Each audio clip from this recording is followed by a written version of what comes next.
আমাদের ছাত্ররা দাবি করেছে জাস্টিস, উই ওয়ান্ট জাস্টিস। তারা বলছে আমরা বৈষম্য মুক্ত সমাজ চাই, কোটা না মেধা, মেধা মেধা। তারা মেধার ভিত্তিতে একটা ইনসাফপূর্ণ বাংলাদেশ তারা চায়। এই চাওয়াটা কি অন্যায় না ন্যায়? এই চাওয়া কি আমাদের সকলের চাওয়া? আমরাও তো তাই চাই। ওলামা সমাজ তো তাই বলেছেন বিগত দিনে, আর প্রত্যেক মসজিদের খুতবায় তো তাই বলেন, ইন্নাল্লাহ ইয়া'মুরু বিল আদলি ওয়াল ইহসান ওয়া ইতা'i যিল কুরবা ওয়া ইয়ানহা আনিল ফাহশাই ওয়াল মুনকার। তো আপনাদের কথা। বিগত 50 বছর এদেশের ইসলামী রাজনৈতিক দলগুলো এবং মসজিদের খতিবগণ, ওলামায়ে কেরাম যে জাস্টিসের কথা, আল্লাহর নির্দেশের কথা বলেছেন, তারা আপনাদের কথাই তো তারা গ্রহণ করেছে এবং তারা স্লোগান দিয়েছে এবং তারা সফল হয়েছে। তাহলে এখন আমাদের দায়িত্বটা কি? আমাদের এই তরুণ সমাজের কাছে এটা পরিষ্কার নয় যে জাস্টিস কিভাবে হতে পারে, কে জাস্টিস দিবে। এ ব্যাপারে আমরা কাকে মডেল হিসাবে গ্রহণ করব? কোন আদর্শ দিয়ে আমরা জাস্টিস কায়েম করব? কোন দার্শনিকের দর্শন দিয়ে, কোন মানব রচিত মতবাদ দিয়ে, ইজম দিয়ে, তন্ত্রমন্ত্র দিয়ে জাস্টিস কি কায়েম হবে? জাস্টিস দিয়েছিলেন মুহাম্মদুর রাসূলুল্লাহ। তিনি মদিনার সনদ দিয়ে সেখানে বৌদ্ধ, খ্রিস্টান, ইহুদি, বিভিন্ন ধর্মাবলম্বী, লোকাল বিভিন্ন ধর্মের অনুসারী সহ তিনি সবাইকে নিয়ে একটি জাস্টিসপূর্ণ রাষ্ট্র, একটি নিরাপত্তাপূর্ণ রাষ্ট্র, একটা ঐক্যের রাষ্ট্র মদিনায় কায়েম করেছিলেন। তিনি যেটা করেছিলেন সেটা তার মন গড়া ছিল না। আল্লাহর রসুল কোনো মন গড়া কাজ করেন নাই, করতেন না। তিনি যা করতেন সব কোথা থেকে করতেন? আল্লাহর পক্ষ থেকে পাওয়া নির্দেশ মোতাবেক তিনি করতেন। তো তিনি যে মদিনার রাষ্ট্র কায়েম করেছিলেন সেটাকে আমাদের মডেল হিসাবে ধরতে হবে। মুহাম্মদ সাল্লাল্লাহু আলাইহি সাল্লামকে আমাদের মডেল হিসাবে গ্রহণ করতে হবে। লাকাদ কানা লাকুম ফি রাসূলিল্লাহি উসওয়াতুন হাসানা। এবং আদর্শ হিসাবে আমাদেরকে ইসলামকে গ্রহণ করতে হবে এবং কোরআনকে আমাদেরকে স্টাডি করতে হবে। আমাদের এই জাতির সংখ্যাগরিষ্ঠ মানুষ মুসলমান, কিন্তু একটা বিরাট সংখ্যক মানুষ, এই 90% মুসলমানের মধ্যে 90%-এর 95%ই ওলামায়ে কেরাম আর কিছু লোক বাদ দিলে সূরা ফাতিহা, সূরা ইখলাস, আত-তাহিয়াতু ভালো করে তেলাওয়াত করা জানে না।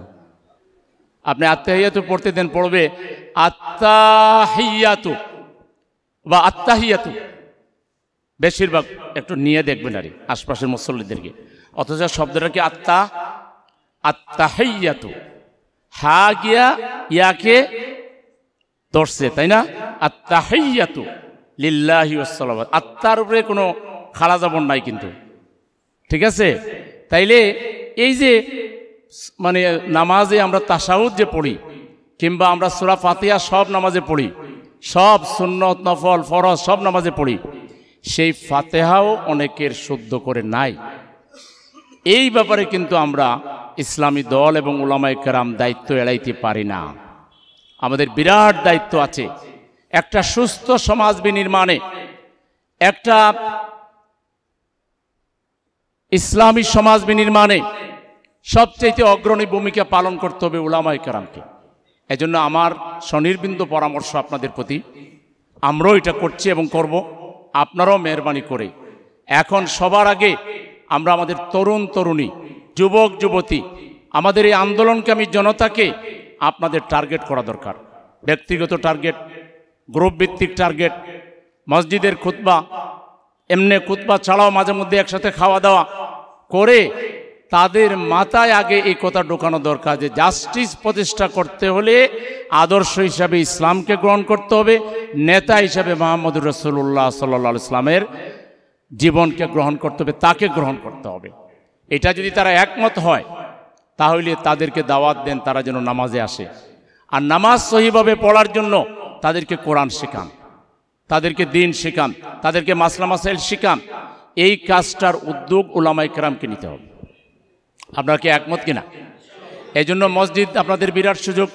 মসজিদে সকাল দুপুর রাত আয়োজন করতে পারেন, বিভিন্ন স্কুলের ক্লাস শুরুর আগে করতে পারেন, ক্লাস শেষে করতে পারেন, বিভিন্ন মাদ্রাসার ক্লাস শুরুর আগে শেষে করতে পারেন, একটু জায়গা নিয়ে একটু সময় নিয়ে এই কাজগুলো আমরা করতে পারি। ব্যাপক ভিত্তিক মানুষকে যদি আমরা কোরআন শিখাইতে পারি, কোরআনের তর্জমা বুঝিয়ে দিতে পারি, কোরআনের শিক্ষা বুঝিয়ে দিতে পারি, তাহলে তারা আর চরিত্রহীন কোনো কাজ করবে না। তারা সমাজের জন্য কোনো ডিস্টার্বিং এলিমেন্টস হবে না, তারা সমাজের জন্য কোনো বাধা হবে না, বরং সমাজের জন্য তারা অ্যাসেট হবে, রাষ্ট্রের জন্য তারা অ্যাসেট হবে, সুনাগরিক হিসেবে গড়ে উঠবে।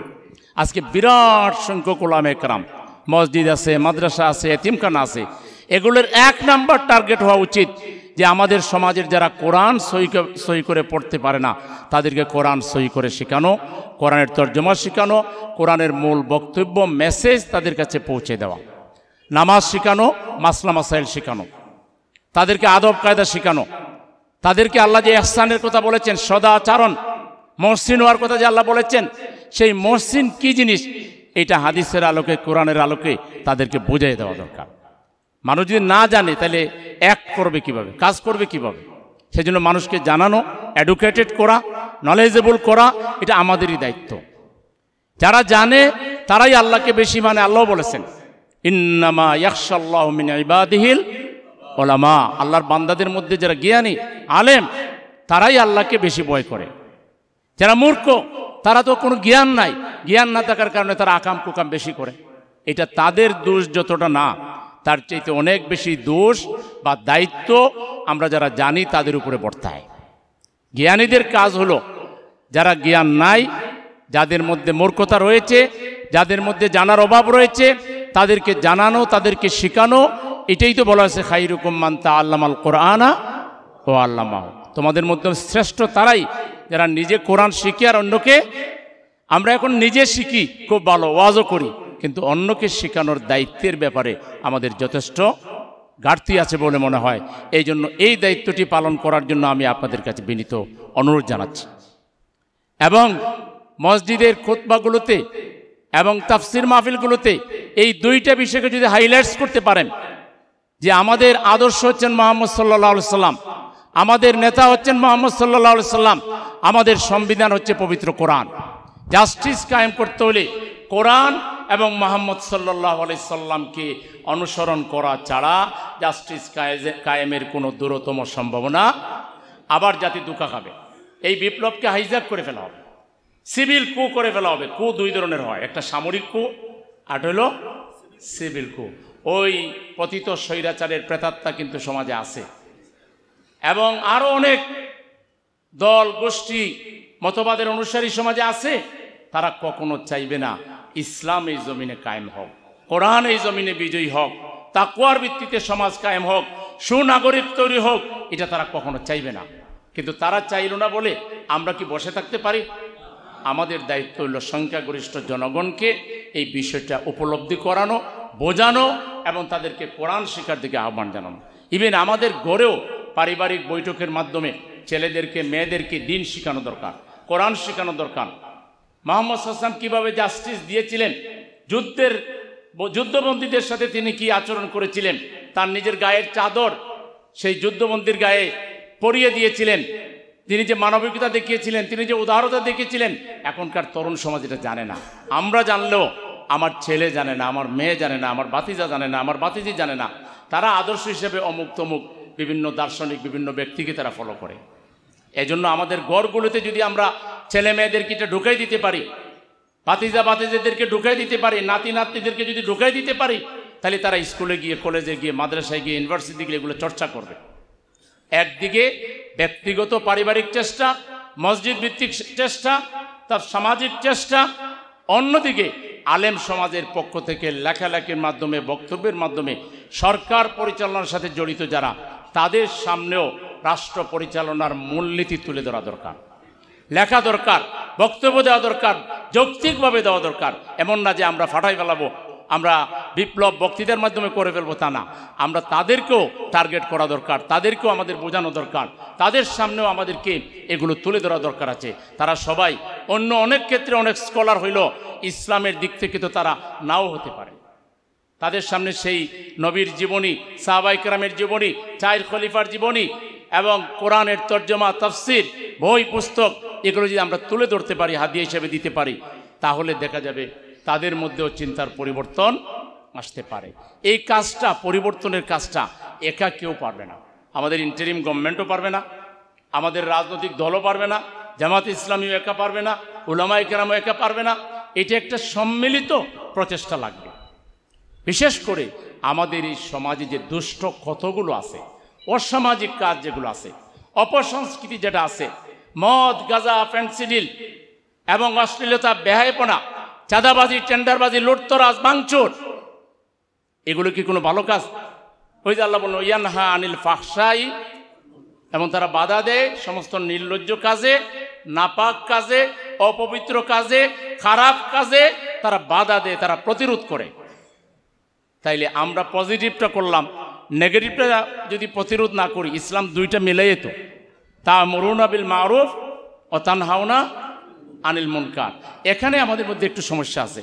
আমরা যে ভালোটা করি, মন্দটাকে বাধা দেওয়ার ক্ষেত্রে যেহেতু বাধা দিলে পাল্টা বাধা আসে, বাধা দিলে চ্যালেঞ্জ আসে, বাধা দিলে একটু সমস্যা হয়।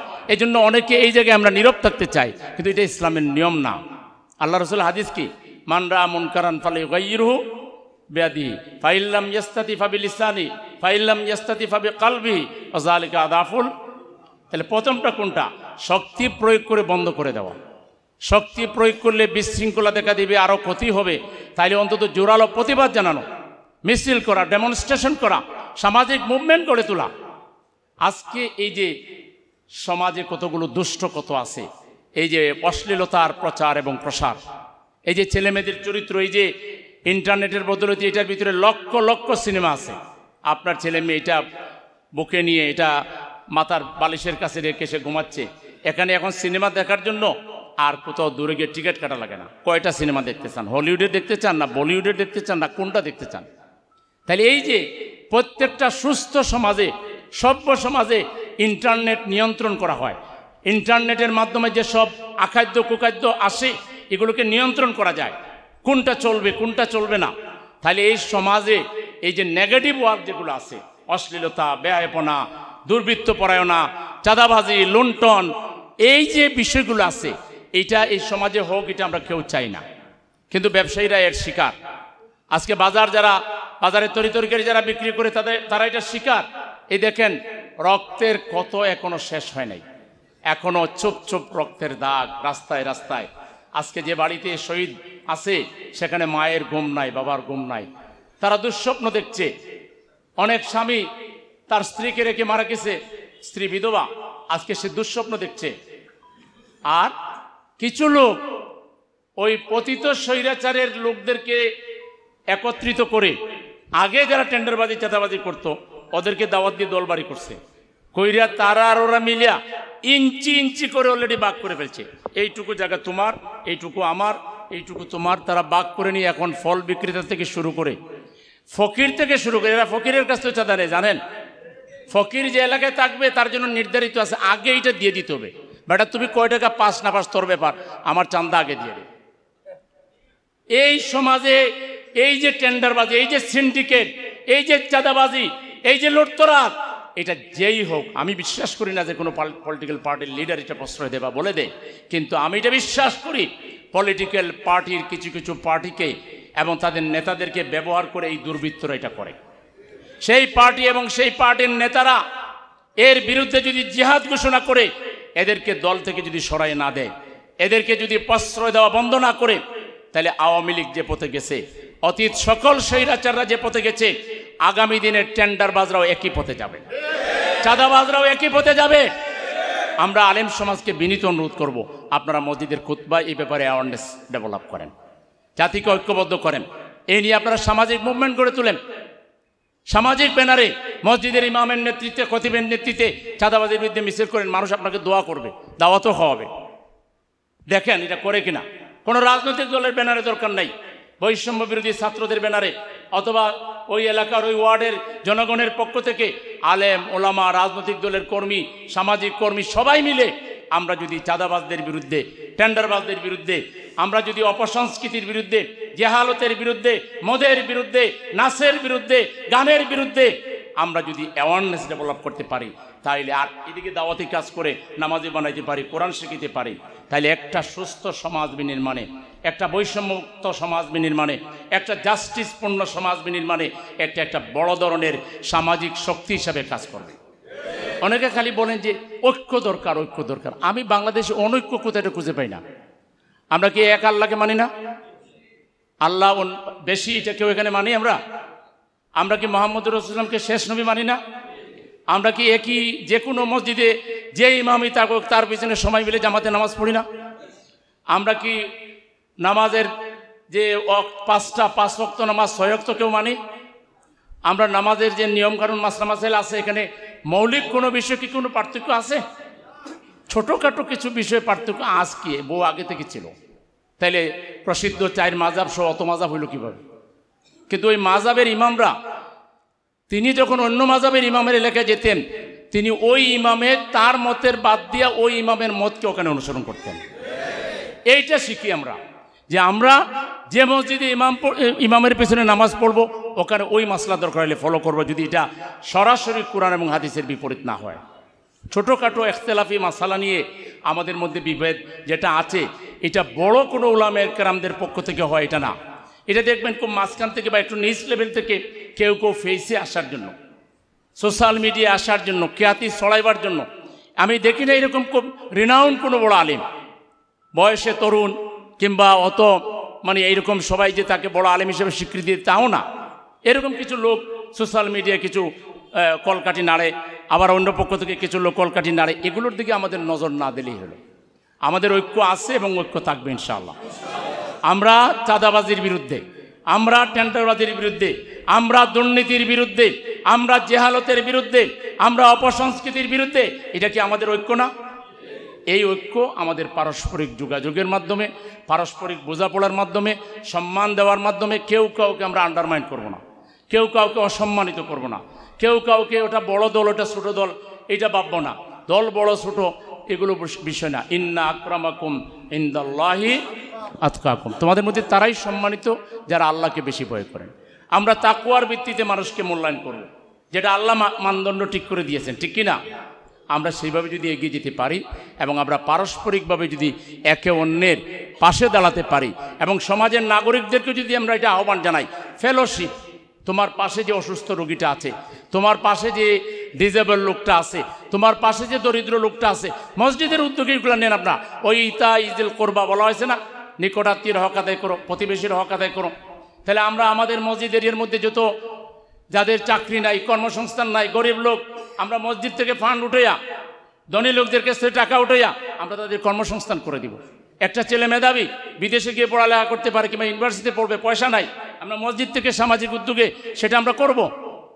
এইভাবে যত ভালো ভালো কাজ আছে, একে অন্যের প্রতি দায়িত্ববোধ, সম্মানবোধ, সহযোগিতাবোধ, তাআওয়ানু আলাল বিররি ওয়াত তাকওয়া ওয়ালা তাআওয়ানু আলাল ইসমি ওয়াল উদওয়ান, নেকি এবং কল্যাণের কাজে পরস্পর হাত মেলাও, মন্দ কাজে হাত মেলাও না। এই নীতিকে ধরে যদি আমরা আগাইতে পারি, এই সমাজ আলেম ওলামাদের নেতৃত্বে, ইসলামী রাজনৈতিক দলগুলোর নেতৃত্বে একটা শক্তিশালী সুস্থ সমাজ হিসাবে আবির্ভূত হবে ইনশাআল্লাহ।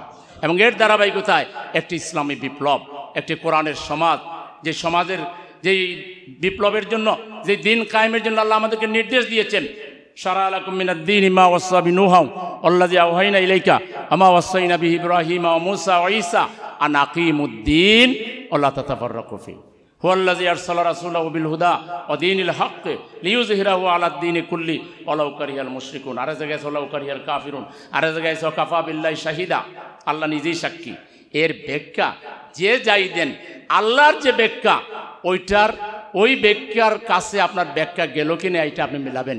আপনি মিলাইতে ব্যর্থ হইলে এটা আপনার ব্যর্থতা হবে। হক হকই থাকবে, আল্লাহ যা চাইছেন ওটাই থাকবে এবং ওটাই বিজয়ী হবে। ইউরিদুনা লিইউতফিউ নূরাল্লাহি বিআফওয়াহিহিম ওয়াল্লাহু মুতিম্মু নূরিহি ওয়ালাউ কারিহাল কাফিরুন। আল্লাহর ঘোষণা, আমি আমার নূরকে, আমার দ্বীনকে, আমার কোরআনকে, আমার আদর্শকে আমি বিজয়ী করব। আপনি, আমি কিংবা সমাজের আরও 10টা 5টা মানব রচিত মতবাদের দোজাদারিরা যতই বাধা সৃষ্টি করুক, তারা সেটা কিছুই করতে পারবে না। তারা জামাত ইসলামীকে ক্ষমতায় যাওয়ার আগে রক্তগঙ্গা বহিয়ে জামাতের নেতা কর্মীদেরকে শহীদ করে জাতিকে থ্রেটেনিং এর মধ্যে রেখে তার একটা ভয়ের ত্রাসের রাজত্ব কায়েম করে ক্ষমতায় গিয়েছে। ক্ষমতায় গিয়ে আমাদের দেশপ্রেমিক সেনাবাহিনীকে হত্যা করেছে। তারপরে আবার জামাতকে ধরেছে, জামাতের নেতাদেরকে ফাঁসি দিয়েছে। তারা আসলে জামাতের ফাঁসি দিলে সব শেষ হয়ে যাবে, কিন্তু জামাত কি দুর্বল হয়েছে? এদেশের ইসলামী শক্তি কি দুর্বল হয়েছে? আল্লাহর ওয়াদাই প্রতিপালন হয়েছে, আল্লাহু মুতিম্মু নূরিহি ওয়ালাউ কারিহাল কাফিরুন। একেবারে বিদায় খেলেও আমাদের সাথে অসাধারণ করে গেছে, কিন্তু তার কথা কি কেউ মানছে? কোনো প্রভাব আছে সমাজে? অতএব এই মানব রচিত মতবাদের দোজাদারীরা অথবা অন্য আরো কেউ যে যাই বিবেচনা করুক, আল্লাহ যাকে পছন্দ করবেন, আল্লাহ যা চাইবেন সেটাই এই জমিনে হবে। এবং ইনশাআল্লাহ যে জমিনে শহীদ মাওলানা মতিউর রহমান নিজামীর মতো প্রখ্যাত আলেমে দিন, আল্লামা দেলোয়ার হোসেন সাঈদী রাহিমাহুল্লাহর মতো বিশ্বখ্যাত আলেমেদের দিনের রক্ত জীবন গিয়েছে, সেই জমিনে কোরআনের বিধান ইনশাআল্লাহ কায়েম হবে। এটা সময়ের ব্যবধানে মাত্র। সেই ইসলামী সমাজ প্রতিষ্ঠায় জামাত ইসলামী রাত দিন কাজ করে যাচ্ছে। ওরা আমাদেরকে যত পিটাইছে, আমরা আরও বেশি মানুষের কাছে গিয়েছি। আমরা সামাজিক ওয়ার্ক বাড়িয়েছি, আমরা ব্লাড সার্ভিস দিয়েছি, আমরা মোবাইল হাসপাতাল কায়েম করেছি, আমরা হেন কোনো সার্ভিস নাই সমাজের যে সার্ভিসগুলোর সাথে আমাদের সম্পর্ক নাই, আমরা প্রাতিষ্ঠানিক উদ্যোগ নিয়ে সেগুলো মানুষের সেবায় পৌঁছে দিচ্ছি এবং আরও দেবো ইনশাআল্লাহ। আপনারা আমাদের সেবাগুলো আমাদের লোকাল দায়িত্বশীলদের মাধ্যমে জেনে, আমাদের অ্যাম্বুলেন্স আছে, মোবাইল হাসপাতাল আছে, হাসপাতাল মানে চিকিৎসার জন্য বিভিন্ন সেন্টার আছে, ফিজিওথেরাপি সেন্টার আছে, বাসায় গিয়ে স্যাম্পল দিবে, স্যাম্পল নিয়ে এসে ওই ল্যাবরেটরিতে টেস্ট করে আপনার বাসায় পৌঁছে দিবে। অথবা কোনো রোগের চিকিৎসা দরকার হলে আমাদের অসংখ্য হাসপাতাল আছে, আমাদের অসংখ্য ডাক্তার আছে, আমরা বিনা পয়সায় অনেকগুলো করে দিতে পারবো যাদের সামর্থ্যের ঘাটতি আছে, আমরা করে যাচ্ছি। এই যে এই ঘটনার পরে আমাদের আমির জামাত 4টা অগ্রাধিকার ঘোষণা করেছেন। 1 নম্বর অগ্রাধিকার, এই রাষ্ট্র আমাদের সকলের 18 কোটি মানুষের। কেউ অপরাধী হইলে তার বিচার আইন অনুযায়ী হবে, কোনো নাগরিক আইন হাতে তুলে নিতে পারবে না।